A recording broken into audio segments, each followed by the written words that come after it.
Welcome student. This is the second class of ionic equilibrium. In the first class we have discussed pH and pOH of strong acids and bases, pH and pOH of the mixture of acid plus base. In the second class of ionic, I am going to discuss effect of dilution on the strong acid, strong base, numericals if the data is given in terms of normality, and some more questions of neutralization of acid and base. After which we shall discuss the pH and pOH of weak acids and bases. तो देखते हैं, चलिए फिर अब आगे।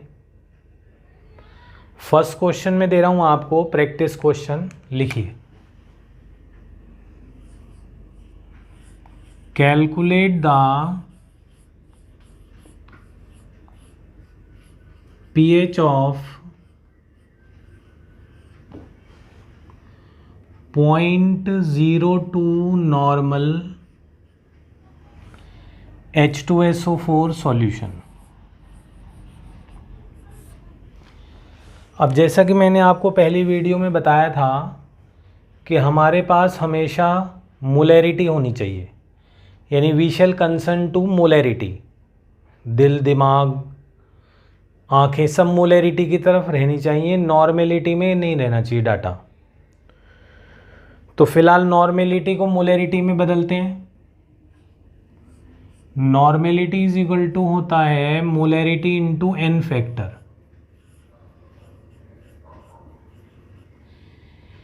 N factor in case of acids होता है बच्चों, n factor in acids is the number of ionizable H plus ions, number of ionizable H plus ions, और you can say technically basicity. Acids की तो बोलते हैं बेसिसिटी और basis की बोलते हैं एसिडिटी। तो कुछ एसिड्स हैं जिनकी मैं आपको बेसिसिटी बता रहा हूँ, याद रखिएगा। H2SO4 की बेसिसिटी 2, HCl की बेसिसिटी 1, H3PO2 की बेसिसिटी कितनी होगी बच्चों? 1, H3PO3 की बेसिसिटी 2, H3PO4 की बेसिसिटी 3, H3BO3 की बेसिसिटी 1। यानी मैंने आपको सारी बता दी, वीक एसिड की भी बता दी और ओवरऑल एसिड्स की बता दी। और ये जो है ना H3PO2 वगैरह, इनके जब स्ट्रक्चर आएंगे, जब मैं आपको डिस्कस करूँगा कि कैसे इनकी बेसिसिटी, जैसे आप देख रहे हैं H3PO2 में हमारे 3 आयनाइजेबल H दिख रहे हैं आपको, लेकिन वो है नहीं 3। वो इसके स्ट्रक्चर से पता चलेगा कि इसमें ओनली 1 आयनाइजेबल H आयन है। वो जब आएगा केमिकल बॉन्डिंग या पी ब्लॉक जब डिस्कस करेंगे। फिलहाल तो आप इन्हें याद कर लीजिए कि ये ज़रूरी नहीं है कि जितने H दिख रहे हों उतनी ही एक एसिड की बेसिसिटी हो। जैसा कि आप देख रहे हैं H3PO2 में बेसिसिटी 1 है। चलिए फिलहाल तो हमारे पास बेसिसिटी ऑफ H2SO4 आ गई। यानी अब हम क्या कर रहे हैं, आप देखिए, नॉर्मेलिटी की जगह हमने रख दिया 0.02। मोलैरिटी हमें निकालनी है, एन फैक्टर हो गया 2, मोलैरिटी आ गई मेरी 0.01। अब फिर वही मैंने जो आपको फर्स्ट वीडियो में बताया था कि मोलैरिटी आने के बाद रिएक्शन लिखें।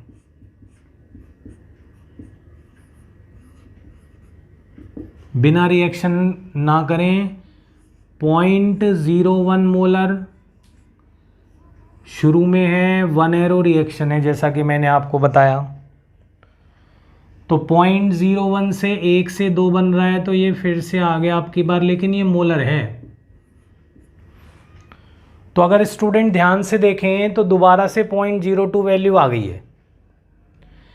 यानी कहने का मतलब है कुछ किताबों में ऐसा भी दिखाया गया है कि जितनी नॉर्मेलिटी हो उतने ही एचाइन होंगे, उतनी कंसंट्रेशन। बिल्कुल सही दिखाया, कुछ भी गलत नहीं है। लेकिन कैसे आया थोड़ा सा मैंने आपको बताया।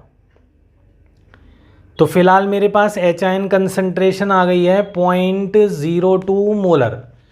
अब मैं इसको पीएच के फॉर्मूले में डाल रहा हूँ बच्चों, देखना। तो pH is equal to minus log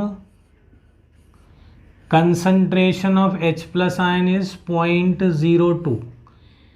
That means 2 minus log 2. And the final answer is log 2 की वैल्यू डाल रहा हूँ मैं -0.301 से आंसर इज 1.699। तो चेक करिए सभी बच्चे, आ गया सब बच्चों को समझ? ठीक है। तो ये नॉर्मेलिटी में मैंने आपको एक क्वेश्चन कराया। अब मान लीजिए आपको नॉर्मेलिटी H2SO4 को ना दे के कुछ भी दे रखा हो, उसने कह रखा हो कि 0.02 नॉर्मल एक स्ट्रॉन्ग एसिड है, एसिड का नाम नहीं बताया, तो उस केस में भी बिल्कुल ऐसे ही होगा। कारण क्या है समझिए कि उस एसिड का N फैक्टर मान लीजिए N है, तो नॉर्मेलिटी डिवाइडेड बाय N हो गया। लेकिन जब उसे रिएक्शन लिखेंगे तो दोबारा से NH बनेंगे, फिर से N से मल्टीप्लाई हो गया। यानी नॉर्मेलिटी में जब न्यूमेरिकल होगा तो और आसान हो गया उसे सॉल्व करना। सीधा सीधा pH is equal to minus log of normality, acid है तो pH, बेस है तो POH। अब मैं आपको सेकेंड न्यूमेरिकल कराने जा रहा हूँ कंसेप्ट ऑफ डाइल्यूशन का। तो स्टूडेंट्स, अब मैं आपको कंसेप्ट ऑफ डाइल्यूशन सिखाने जा रहा हूँ इन strong acids and basis. Weak acid की अगली वीडियो में होगा। तो पहला पॉइंट लिखिए, डालिए concept of dilution in case of strong acids and bases. Very good. पहला point, calculate moles. Second point, calculate new molarity on the basis of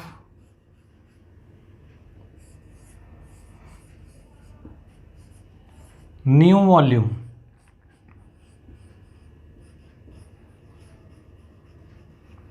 कारण ये है कि जब आपने पानी मिलाया तो आपके मोल्स तो सेम रहे, लेकिन उसकी pH बढ़ जाएगी। वॉल्यूम नया हो गया, मोल्स पुराने हो गए, मोलैरिटी नहीं हो गई। ध्यान से समझ लीजिएगा। फिलहाल नहीं आया तो कोई बात नहीं, एग्जाम्पल दे रहा हूं मैं, करते हैं क्लियर। बोर्ड पे लिखिए एग्जाम्पल। क्वेश्चन है 1 litre of HCl solution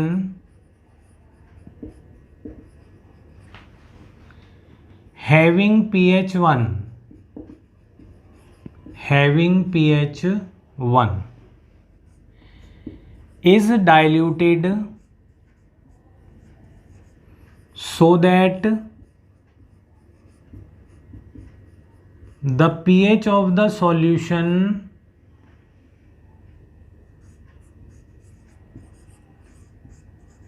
becomes 2. Find the volume of water added.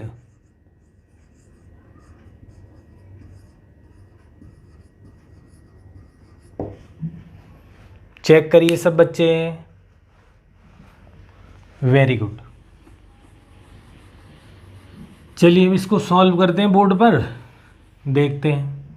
पहली pH है 1, तो pH 1 से जैसा कि मैंने आपको बताया था कंसंट्रेशन ऑफ HCl आ गई 10⁻⁻⁻1 मोलर, क्योंकि मैंने pH 1 रख दी, minus log of H plus ion रख दिया, और यहाँ से मेरी एच आयन कंसंट्रेशन आ जाएगी 10⁻⁻⁻1, यानी जितनी एच आयन कंसंट्रेशन उतनी ही HCl की मोलैरिटी। चलिए अब क्या करेंगे बच्चों, molarity is equal two moles of HCl divided by volume in litres. तो हमारे मोल्स ऑफ HCl आ गए 0.1। Very good. अब दोबारा उसने pH दी हुई है -log ऑफ, फिर से हमने H आयन करा, तो न्यू कंसंट्रेशन ऑफ HCl कितनी आ गई बच्चों, 10⁻⁻²। भाई इसको इधर ले आएंगे -2 और उसका एंटी लॉग ले लेंगे। बहुत बढ़िया। अब हमने क्या करा समझिए, ध्यान से देखिएगा। अरे बोर्ड काला काला हो रहा है, आपको समझ दिखेगा नहीं फिर। चलिए कोई बात नहीं। अब मैंने मोलैरिटी रखी 0.01, पुराने मोल्स 0.1, नया वॉल्यूम V, यानी मैंने मान लिया कि नया वॉल्यूम मेरा V हो गया। तो नया वॉल्यूम कितना आया, कैलकुलेशन करिए, 10 लीटर्स आ गया, यानी फाइनल वॉल्यूम बिकम्स 10 लीटर्स। तो how much volume of water we had added, answer is 9 litre. यानी कहने का मतलब है कि हमने 9 लीटर्स वाटर डाला है ऐसा करने के लिए। अब एक और क्वेश्चन करा रहा हूं मैं आपको न्यूट्रलाइजेशन पे, क्योंकि न्यूट्रलाइजेशन में जितने ज़्यादा क्वेश्चंस करेंगे उतना आपको फ़ायदा होगा। फिलहाल ये डाइल्यूशन का था, इससे पहले नॉर्मेलिटी का था। तो चलिए मैं आपको एक क्वेश्चन बोर्ड पर उतार रहा हूँ, उसको पहले नोट डाउन करिएगा और फिर उसको हम सॉल्व करेंगे 1 बाय 1। उसके बाद हम चले जाएंगे वीक एसिड वीक बेस पे।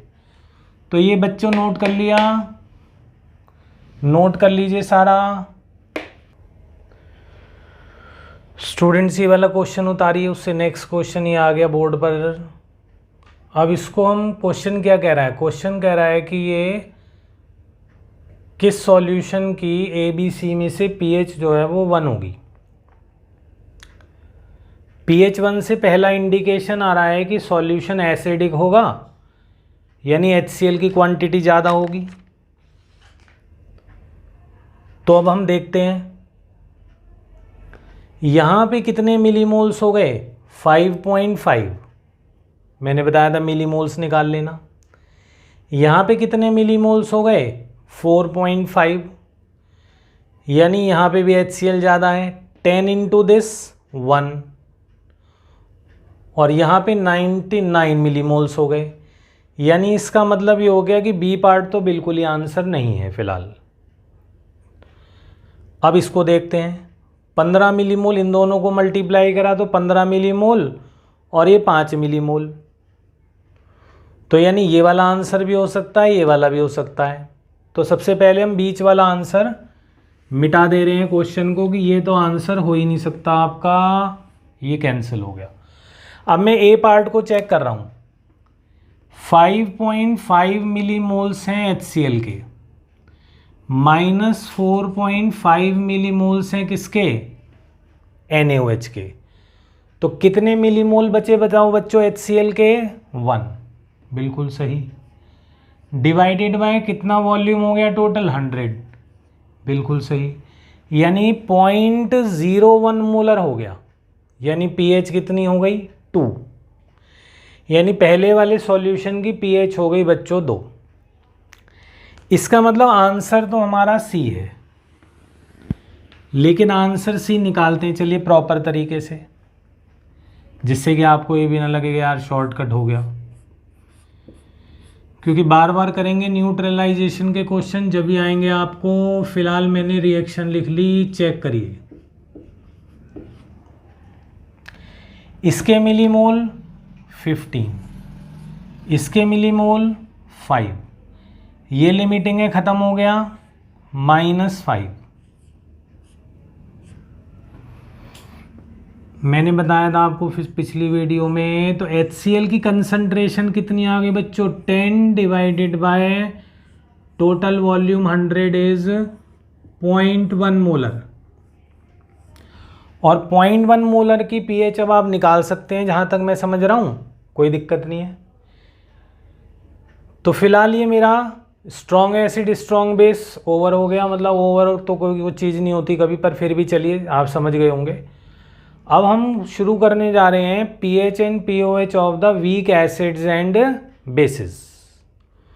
तो वीक एसिड्स एंड बेसिस से अब इक्विलिब्रियम चालू हो जाएगा।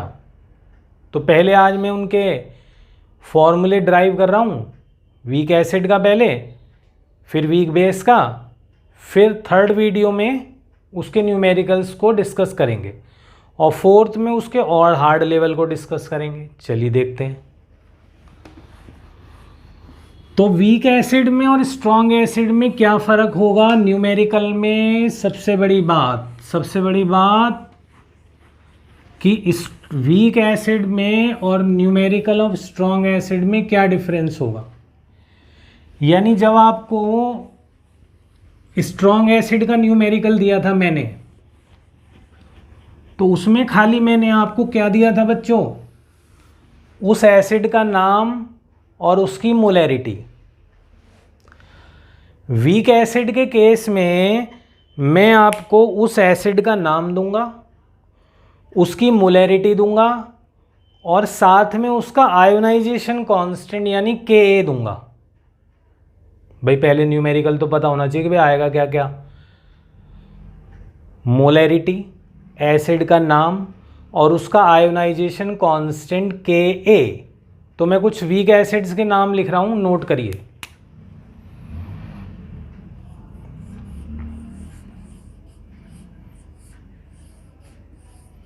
क्योंकि सारे बच्चों को सबसे पहली दिक्कत यही होती है, तो सबसे ज़्यादा दिक्कत होती है बच्चों को कि वीक एसिड्स कौन कौन से होते हैं।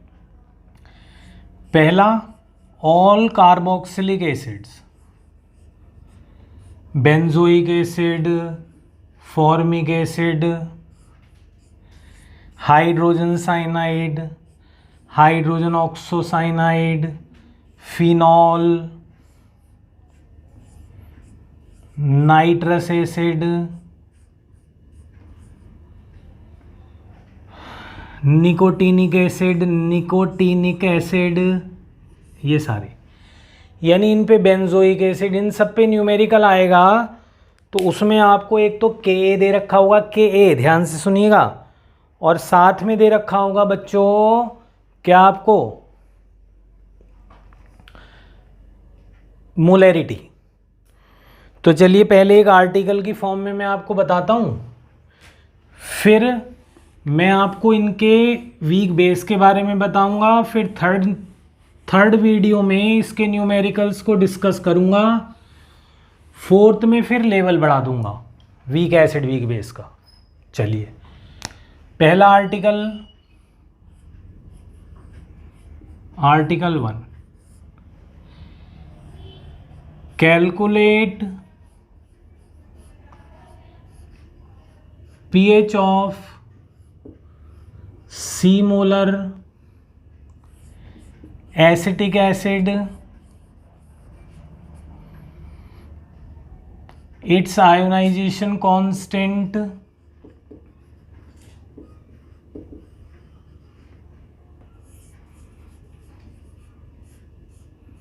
is Ka।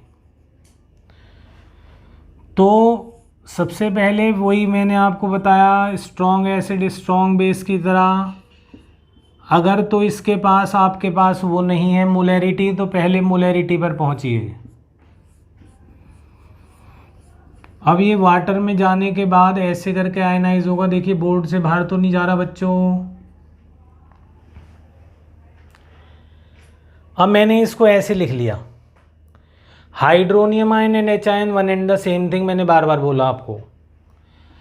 अब मैं मान लेता हूं कि मेरे पास सी मोलर ना हो के 1 मोलर है, तो 1 मोलर में से alpha is the degree of ionization.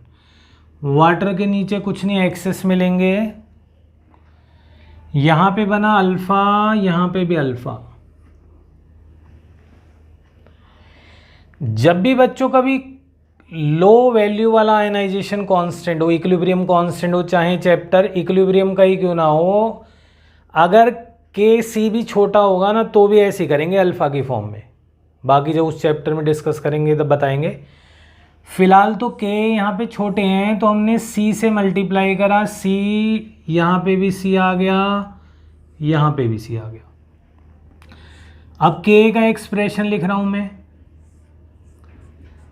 Concentration of acetate ion multiplied by concentration of hydronium ion divided by concentration of acetic acid.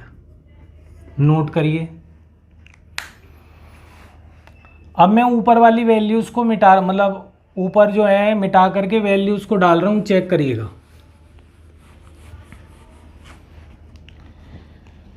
तो एसीटेट आयन की concentration C alpha, hydronium ion की भी सी alpha, देखिए यहाँ पर अब सी से कैंसिल हो गया सी,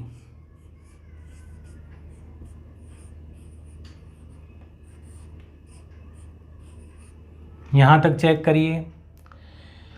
अब यहाँ पे एक एक्सप्रेशन तो मैं ये लिख रहा हूँ, देखिए चेक करिए यहाँ पे बच्चों, इसके बराबर में मैंने एक ऐसा ब्रैकेट बना दिया। अल्फ़ा की वैल्यू अगर 0.06 से ज़्यादा है, कुछ लोग और छोटी वैल्यू दे देते हैं, उससे फ़ायदा नहीं है, तो आपको इस क्वाड्रेटिक से सॉल्व करना है जो आप देख रहे हैं। यानी अल्फ़ा निकालने के लिए आपको मजबूरन क्वाड्रेटिक सॉल्व करनी पड़ेगी, कोई और तरीका नहीं है। लेकिन एक सेकंड एक्सप्रेशन है जिसमें हमने लिखा k is equal to C alpha square, ये यानी अगर अल्फ़ा जो है आपका 0.06 से छोटा है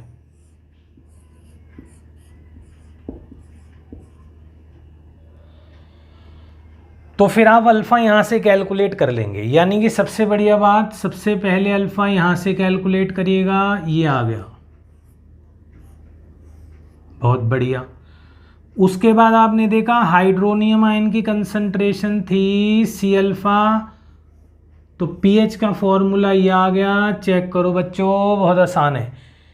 यानी ये नॉर्मल वाटर में चल रहा है ना, अभी कॉमन आयन आया, थर्ड वीडियो में इसके न्यूमेरिकल आएंगे, इसका कंसेप्ट ऑफ डाइल्यूशन आएगा, इसका कॉमन आयन इफेक्ट आएगा, मतलब काफ़ी हद तक चैप्टर आना समझ आना शुरू हो जाएगा आपको। तो अगर आपको यहाँ से पहले अल्फ़ा निकालना है, अगर अल्फ़ा 0.06 से बड़ा हो गया तो उसको काट दीजिएगा, दोबारा अल्फ़ा निकालिएगा इससे। तो अल्फ़ा सबसे पहले, जैसा कि मैं दोबारा रिपीट कर रहा हूँ, अल्फ़ा पहले यहाँ से निकालेंगे, अगर वो 0.06 से छोटा हुआ then it's okay, go to this step, if it is large and go to this step, calculate alpha again by using quadratic equation, there is no other way. So final alpha final करने के बाद इस step पे जाएंगे weak acid weak bases में, diprotic की भी बात करूँगा। फिलहाल अब मैं आपको वीक बेस का सिंपल फॉर्मूला निकाल के बता रहा हूँ, उसको चेक करते हैं। फिर मैंने बताया कि थर्ड वीडियो में इस वीक एसिड वीक बेस के न्यूमेरिकल्स में आपको कराऊंगा भैया, पढ़ते रहो। केमिस्ट्री ऐसी कर दूंगा बिल्कुल जिसे कहते हैं आप समझ नहीं पाओगे कि यार हमारी केमिस्ट्री ऐसे कैसी हो गई। चलिए अब हम कुछ वीक बेसिस के नाम लिख रहा हूं मैं। अमोनिया एंड इट्स डेरिवेटिव जो होते हैं बच्चों वो वीक बेस होते हैं। तो अमोनिया पहला आ गया, primary amine, R stands for any alkyl group. Alkyl group आप समझते हैं, जैसे मिथाइल हुआ, इथाइल हुआ। 3 डिग्री अमीन, इसका नाम एनलीन।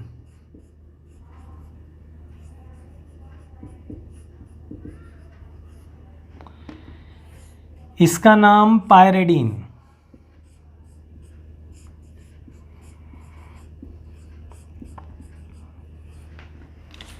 इसका नाम हाइड्रेजीन।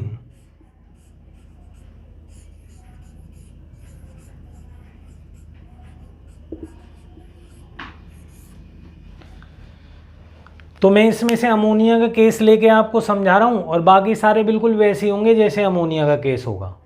फिलहाल लिखते हैं पहला, फिर इसका आर्टिकल नंबर 2, ये लिख लीजिए, नोट कर लीजिए। कर लिया बच्चों, शाबाश। तो अब मैं आपको आर्टिकल नंबर 2 समझा रहा हूँ, चेक करेंगे सभी बच्चे मन के सच्चे। Article 2, calculate the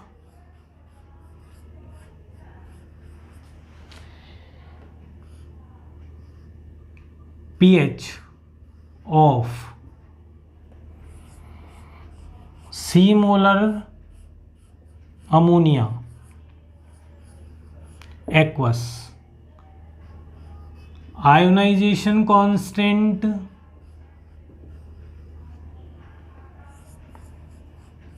is Kb। फिर से वही कहानी। अब कोई बच्चा कहेगा सर ये तो बेस है, आप pH क्यों निकाल रहे हो? फिर मैंने आपको बताया था पिछली वीडियो में कि भैया कोई दिक्कत नहीं है, पहले pH निकाल लो फिर उसे 14 में से घटा देना। लेकिन हाँ सही बात है, सॉल्यूशन में तो फ्री स्टेट में OH आयन आएंगे,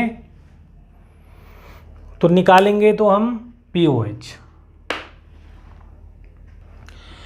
तो ये रिएक्शन लिख दी मैंने।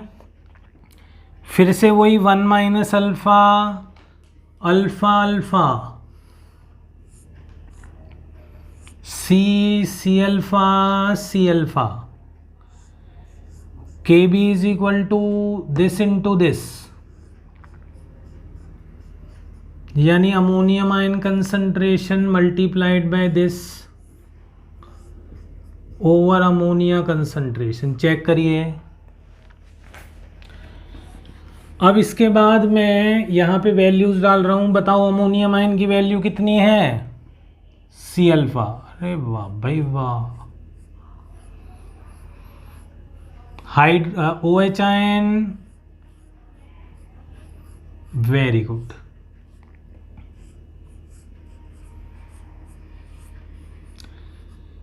देखिए अब मैं आपको कहानी दोबारा रिपीट नहीं कर रहा हूँ, कारण ये है कि बिल्कुल वैसे ही सॉल्व होगा।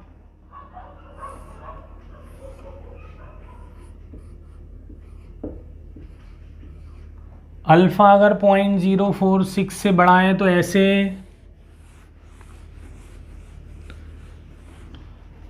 और Kb इज इक्वल टू